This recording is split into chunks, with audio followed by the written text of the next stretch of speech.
গুলির বিদ্ধ হয়েছেন হাদি সাহেব, না হাদি ওসমান ইনসাফ পার্টির ওসমান হাদি সাহেব, ইনকিলাব পার্টি, দুঃখিত, ইনকিলাব পার্টি যে মঞ্চ, ইনকিলাব পার্টির মঞ্চের সম্ভাব্য প্রার্থী, তিনি গুলিবিদ্ধ হয়েছেন। খান সাহেব,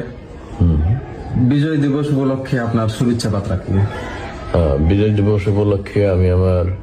প্রিয় দল জেএমবির মহাসচিব, জিএমপি না বিএনপি, বিএনপির নায়েবে মোহতামিম যিনি আছেন, নাইবে মহতামিম না, মহাসচিব, বিএনপির মহাসচিব মর্জিনা না মির্জা,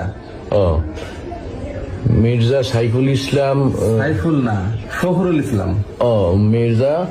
ফখরুল আলমগীর, ফখরুল ইসলাম, মির্জা ফখরুল ইসলাম আলমগীরের পক্ষ থেকে সবাইকে পবিত্র ঈদ উল ফিতর